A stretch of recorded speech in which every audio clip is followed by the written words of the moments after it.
ہجوم تھا۔ جیسے ہی میرے شوہر میری ساس کی میت کو اٹھانے لگے تب میں نے اپنے میاں سے کہا کہ یہ وصیت کا کاغذ میں نے اماں جی کے ہاتھ سے پکڑا تھا۔ شاید وہ جان گئی تھی کہ اب وہ نہیں بچیں گی، اس لیے وہ وصیت کر گئی ہیں۔ ان کا جنازہ آپا جی پڑھائیں گی۔ میرے میاں نے میرے ہاتھ سے وہ رکا پکڑا اور پڑھنے لگے۔ اس میں یہی لکھا تھا کہ میں بہت گناہگار عورت ہوں، اس لیے مجھے اپنی بخشش کی کوئی امید نہیں ہے۔ میرا جنازہ میری بیٹی پڑھائے گی، وہ پاک اور نیک عورت ہے، شاید کہ اسی وجہ سے میری بخشش ہو جائے۔ یہ بات سن کر سب بھائی اس بات پر رضامند ہو گئے۔ حالانکہ بہت سے سمجھدار لوگوں نے انہیں کہا کہ عورت جنازہ نہیں پڑھا سکتی، مگر ہمارے گھر کے مردوں کا یقین بس آپا جی پر ہی تھا، اس لیے چاروں بھائی آپا جی کے کمرے میں چلے گئے۔ انہیں اپنی والدہ کی وصیت سنائی، لیکن آپا جی نے منع کر دیا کہ وہ جنازہ نہیں پڑھائیں گی، مگر بھائیوں نے ان کی منت سماجت کی تو وہ مان گئی۔ وہاں موجود لوگوں کے منہ کھلے کے کھلے رہ گئے۔ جس دن مجھے عمران نے تھپڑ مارا تھا، میری ساس مجھے اپنے کمرے میں لے گئی، پھر مجھ سے کہنے لگی کہ یہ عورت میری بیٹی نہیں ہے،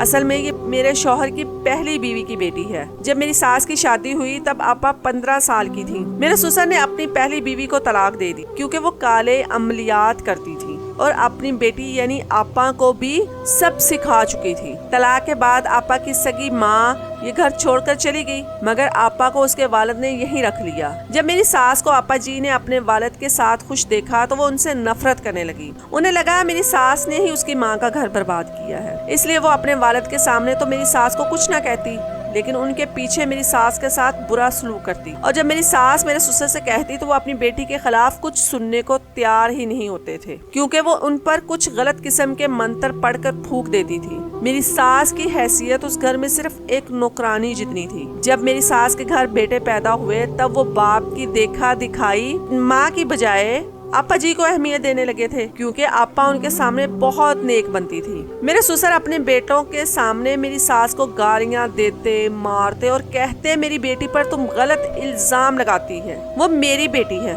میرا خون ہے، وہ اپنی ماں کی طرح نہیں ہو سکتی، اسے تو اپنی جادوگر ماں سے نفرت تھی، اسی لیے تو وہ میرے پاس رک گئی تھی۔ میری بیٹی بہت نیک اور دیندار ہے، تم سوتیلی ماں بن کر شیطانوں والے کام کرو۔ اسی طرح میرے سسر اپنی بیٹی کے خلاف ایک لفظ نہیں سنتے تھے، اور پھر سب بچوں کے کچے ذہنوں میں بھی یہی بات بیٹھ گئی کہ آپا جی ان کو کہتی رہتی تھی کہ تمہاری ماں کو تم سے پیار نہیں ہے، جیسے مجھے برا بلا کہتی ہیں ایسے ہی تم لوگوں کو بھی، تم لوگوں کی بھی میرے باپ سے برائیاں کرتی ہیں۔ سب بھائیوں کے ذہنوں میں یہی بات بیٹھ گئی اور وہ اپنی ماں سے نفرت کرنے لگے۔ جب میری ساس نے دیکھا کہ میرا شوہر اپنی بیٹی کے بارے میں کچھ سنتا ہی نہیں تب وہ چپ ہو گئی۔ جب آپا 22 سال کی ہوئی تو میری ساس نے سسر سے کہا کہ اب اس کی شادی کر دینی چاہیے۔ میری ساس کو یہی لگا تھا کہ شاید یوں ان کی جان آپا جی سے چھوٹ جائے گی، مگر آپا جی نے کہا وہ اپنی ساری زندگی اللہ تعالیٰ کے لیے وقف کر دیں گی اور شادی کبھی نہیں کریں گی۔ ان کے والد یہ سن کر خوش ہو گئے اور اسے اعلیٰ مرتبے پر بٹھا دیا۔ اب تو ساس نے بالکل ہی چپ سادھ لی تھی۔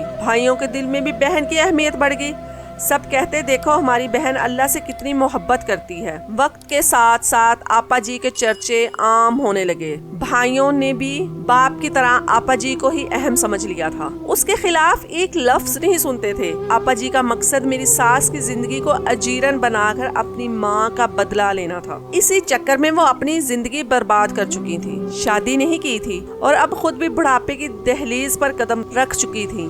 جب میری ساس نے مجھے یہ بتایا تب مجھے اپنے کانوں پر یقین نہیں آیا تھا، اس لیے جب میں آپا جی کے کمرے میں صفائی کرنے لگی تو اپنی آنکھوں سے دیکھ لیا قرآن پاک کے غلاف میں موجود قرآن پاک نہیں تھا، بلکہ کسی کالے جادو کی منتر والی کتاب تھی جو وہ پڑھتی تھی۔ آپا نے سب کو اپنے قابو میں کر رکھا تھا، بھابھیوں کو غلام بنا رکھنا چاہتی تھی۔ جیسے ساری زندگی میری ساس پر حکمرانی کی تھی، وہ تینوں آپا جی کی مرضی کے خلاف ایک قدم نہیں چلتی تھی۔ میری ساس آپا جی کا راز فاش کرنا چاہتی تھی۔ جب میری ساس کا انتقال ہو گیا تو میں بہت روئی، میری ایک یہی تو ہمدرد تھی، آج وہ بھی جا چکی ہیں اور اب آپا جی اپنے اصل چہرے کے ساتھ سب کے سامنے آ چکی تھی۔ وہ جب بھی قرآن مجید کی سورت پڑھنا چاہتی تو ان کے منہ سے منتر نکلنے لگتے تھے، کیونکہ انہوں نے ساری زندگی منتر ہی پڑھے تھے۔ یہ سب دیکھ کر چاروں بھائیوں کے رنگ اڑ گئے، لوگوں کی سرگوشیاں شروع ہو گئی، سبھی آپا جی کو ناگواری اور ناپسندگی سے دیکھ رہے تھے۔ آپا جی کو قرآن مجید کی کوئی صورت نہیں آتی تھی، وہ سب کے سامنے کالے جادو والے منتر پڑھ کر شرمندہ کھڑی تھیں۔ پھر اسی وقت میری ساس اٹھ کر بیٹھ گئی۔